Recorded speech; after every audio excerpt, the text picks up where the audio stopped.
Hello guys, today we are discussing topic dimensional formulas and SI unit of some mechanical quantities. Class 11th का physics का chapter है आपका unit and measurement में से। अब हम step by step one by one mechanical quantities को क्या करेंगे, एक्सप्लेन करते हुए जाएंगे और उसका dimension formula and it's SI units. First है आपका स्पीड। स्पीड का फॉर्मूला क्या है? Distance upon time. अब इसकी एसआई यूनिट क्या है? मीटर पर second.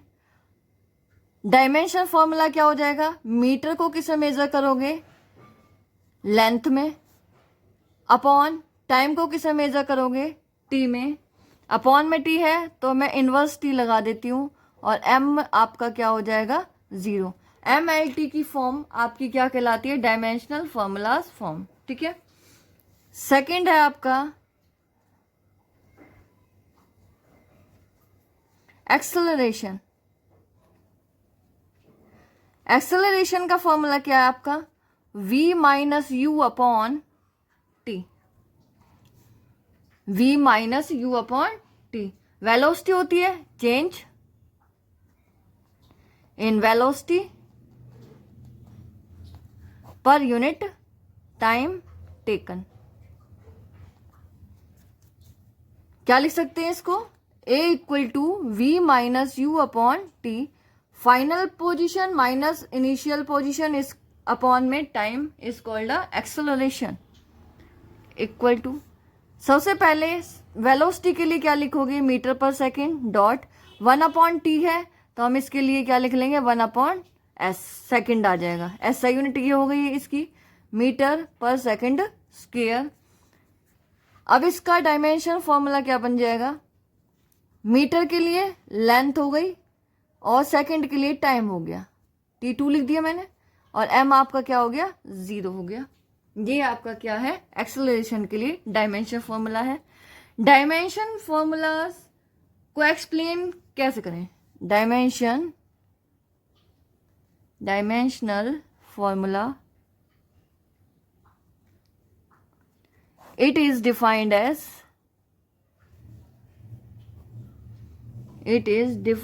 as the expression of the physical quantities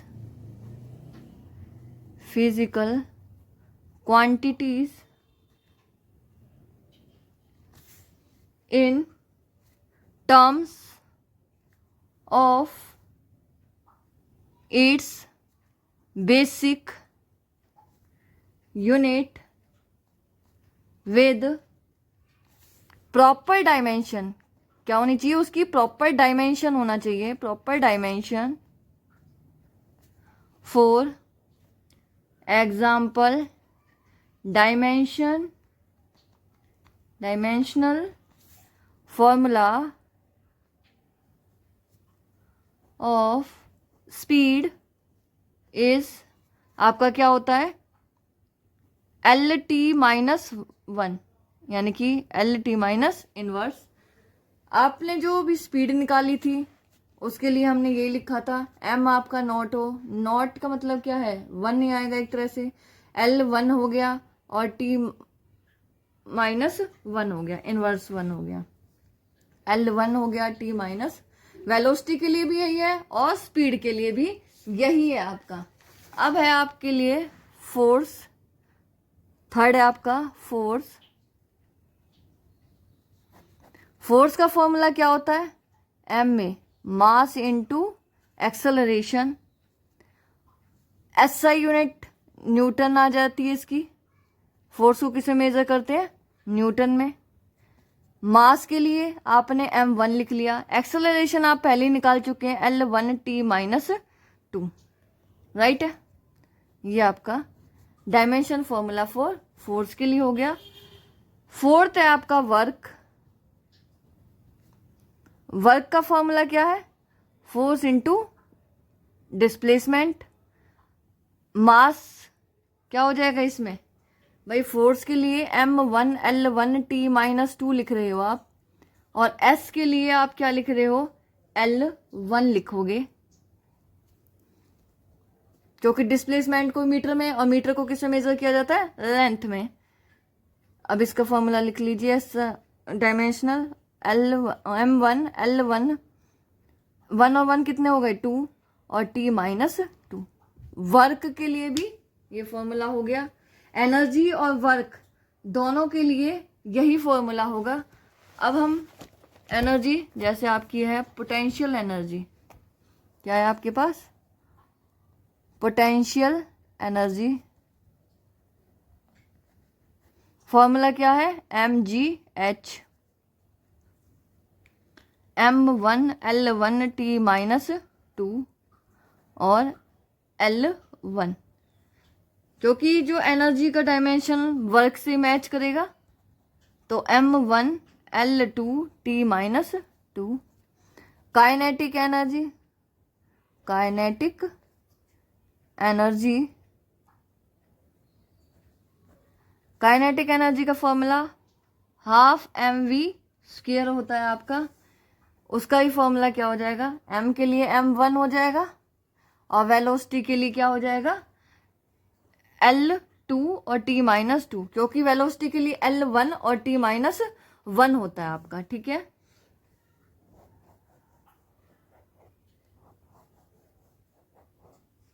उसके बाद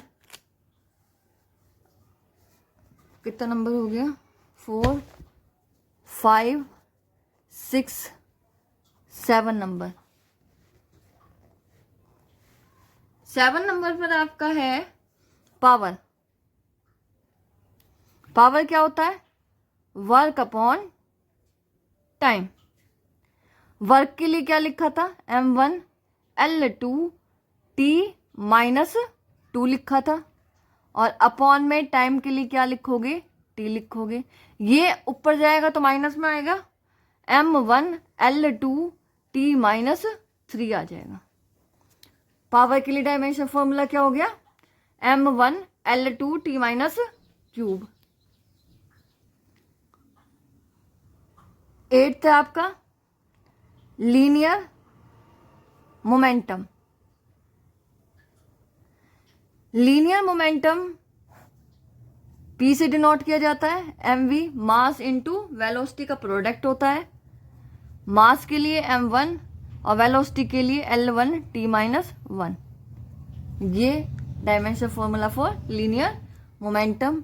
9 पर है आपका प्रेशर।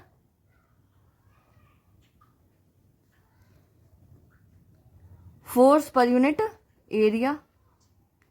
एरिया को आप किससे मेजर करते हैं, मीटर में, और मीटर को किस में करते हैं, लेंथ में, ठीक है। डायमेंशन फॉर्मूला के लिए लेंथ आएगा। फोर्स के लिए क्या था, m1L1T-2 था, और एरिया के लिए क्या हो जाएगा, L2। L2 आपका ऊपर जाएगा, m1 माइनस के 2 और प्लस के 1, माइनस का 1 और T-2 एज इट इज। 10 पर है आपका एक्सेलरेशन ऑफ ग्रेविटी। ग्रेविटी का क्या हो जाएगा, एक्सेलरेशन। एक्सेलरेशन का ऐसा ही फॉर्मूला क्या होता है, और डायमेंशन फॉर्मूलाज क्या होता है, m0L1T-2। एक्सेलरेशन के लिए आपने क्या लिखा था, L1 और T-2 लिखा था, और m आपका क्या हो जाएगा यहाँ पर 0। 11 आपका है ग्रेविटेशनल फोर्स, ग्रेविटेशनल कांस्टेंट। अब ग्रेविटेशनल कांस्टेंट को डिनोट किया जाता है जी से। सबसे पहले ग्रेविटेशनल फोर्स क्या होता है वो निकाल लेंगे, m1 m2 ओवर d² और r² लिख सकते हो। जी यहाँ से, जी की वैल्यू यहाँ से फाइंड आउट करोगे, z इज इक्वल्स टू आपका क्या आ जाएगा, f.d² upon m1 m2। Force के लिए हमने क्या लिखा था, M1 L1 T माइनस 2, और D के लिए क्या आ जाएगा, जो कि लेंथ में मेजर होगा, L2 आ जाएगा, और मास आपके क्या हो जाएंगे, M2 हो जाएगा। M2 ऊपर जाएगा, कितने, माइनस का 2 में से प्लस का 1 गया, तो आपका इनवर्स में आएगा M। L आपके कितने हो जाएंगे, 1 और 2 3, और T आपका क्या हो जाएगा, स्क्वायर, वही रहेगा। आई होप सभी को समझ आ गया होगा। Thank you for watching this video. Please like and subscribe this video.